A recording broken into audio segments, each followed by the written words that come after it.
सांगली लोकसभेचा प्रचार जो आहे तो शिगेला पोहोचलेला आहे।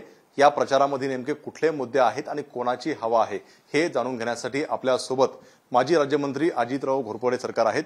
सर, काय सांगाल? खरं तर आता 2 दिवसावरती मतदान आलेलं आहे। तीनही पाटील उमेदवार जे आहेत ते रिंगणामध्ये आहेत। टोकाचा प्रचार सुरू आहे। काय वाटतंय तुम्हाला? नाही, याच्यात अपक्ष उमेदवार विशाल पाटील हे यशस्वी होणार। काय कारण आहेत? त्याचं कारण म्हणजे त्यांच्या विरोधात केपेबल माणसं नाहीत आणि त्याच्या विरोधात ज्या पक्षांनी काही उमेदवार उभे केलेत त्या पक्षांची क्रेडिबिलिटी राहिलेली नाही। पण संजय काका पाटील तर 10 वर्ष खासदार म्हणून राहिलेले आहेत। हो, 10 वर्ष आता चालू आहेत, राहिले आहेत, परंतु काही वेळेला समाजात काही उणीवा राहतात, अशा परिस्थितीचा फायदा घेऊन ते राहिलेत। ते काही लोकांच्या मनापासून त्यांना सहकार्य मिळालेलं नव्हतं। तुम्हाला वाटतं संजय काकांचा पराभव होईल? निश्चित पराभव झालाच। पण पंतप्रधान मोदींची हवा आहे अशा प्रकारे सांगितलं जाते। अशा बऱ्याच हवा सांगली जिल्ह्याने बघितल्यात, ही एक कसली हवा काढली तुम्ही? जनतेच्या विरोधी गेलं की ह्या जिल्ह्यात तो विचार चालण्यासारखी नाही परिस्थिती आहे। तो विचार पलटी खाल्लीच म्हणून समजा। जनतेच्या विचाराचा विचार करून जर काही राजकीय धोरण मांडलं गेलं तरच जनता सहन करेल, नाही तर नाही करणार सहन। थोडक्यात भाजप हे सगळं करतंय। हो, भाजप करतंय, भाजप शिकवून करायला होतंय। हे सगळं हे जुनं तंत्रज्ञान आहे, आम्हीच फसलो। तुम्ही अनेक काळ भाजपसोबत राहिला आहेत, निवडणूक लढवली आहे। फक्त 5 वर्ष, अनेक काळ नाही। अनेक काळ कुणी टिकू शकणार नाही भाजपबरोबर, त्याचं आयुष्य शिल्लकच राहणार नाही। का असं वाटतंय? दररोज फसवल्यानंतर तो माणूस कसा टिकणार? प्रत्येक धोरणाला जर वेगळं काही तुम्ही कार्यपद्धती लावायला लागला तर ते मान्य होणार नाही, टिकणार नाही। त्याच्यामुळं दुसरा मुद्दा असा आहे की विशाल पाटील अपक्ष आहेत आणि महाविकास आघाडीने सुद्धा चंद्रकांत पाटलांना उमेदवारी दिलेली आहे। त्यामुळे साहजिकच आहे की महाविकास आघाडीच्या तिन्ही पक्षांच्या मतामध्ये विभाजन होण्याची शक्यता आहे। तर तुम्हाला काय वाटतं की विशाल पाटील येतील म्हणून? जनतेचं मत आहे, जनतेतून आवाज उठायला लागला आहे। मतदान शेवटी जनता देणार आहे।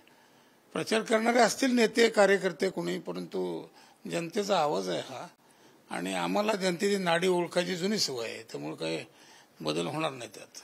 पण इथले मोठे नेते म्हणजे जयंत पाटील असतील, विश्वजित कदम असतील, हे सगळे महाविकास आघाडी सोबत पाहायला आहेत ना। त्यांच्यापासून जनता कधी खालनं निघून गेली ते त्यांनाही माहित नाही, अशी परिस्थिती आहे। भाजपवरती नाराज आहे जनता इथे। येस येस येस, जनता निश्चितच नाराज आहे भाजप, आणि त्यातल्या ते ह्या जिल्ह्यात जास्त आहे। ह्या जिल्ह्यात जास्त आहे, कारण जे उमेदवार दिले होते स्पष्टपणाने 2 वेळा फडणवीसांना सांगितलं, आणि ह्या जिल्ह्याचं ही परिस्थिती निर्माण करायला एकटे फडणवीस कारणीभूत आहेत। हे त्यांच्यामुळे घडलं हे सगळं। हे अमित शहानी सुद्धा लक्षात घ्यावं। कदाचित उमेदवार बदलला असता तुम्ही भाजपसोबत काम केलं असतं?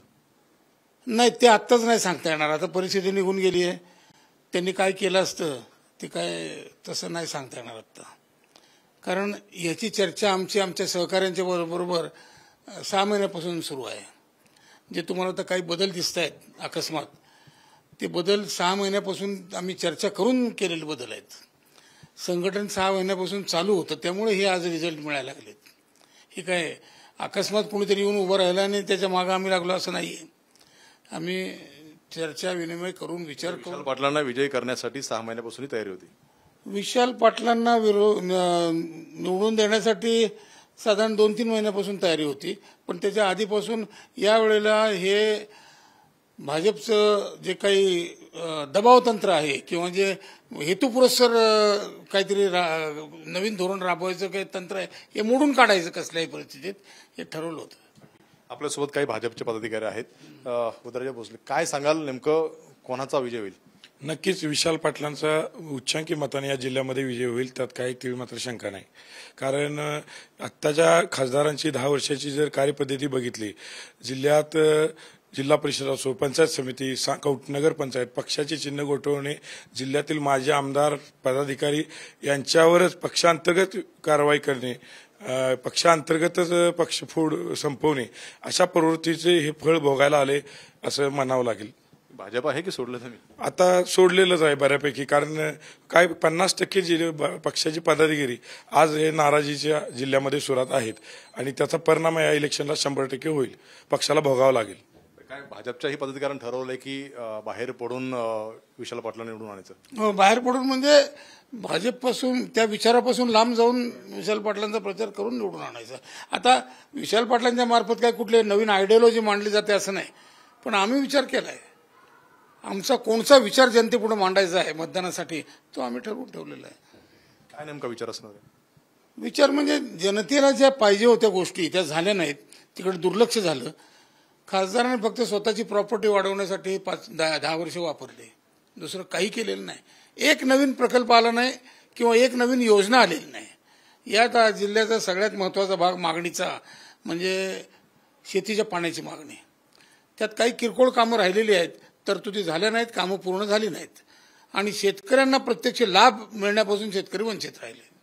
पाहतोय कुठेतरी भाजपच्या विरोधामध्ये जो आहे तो रोष पाहायला मिळतोय आणि विशाल पाटील जे आहे ते जिंकून येतील असा जो दावा आहे तो पदाधिकारी करताना पाहायला मिळतोय.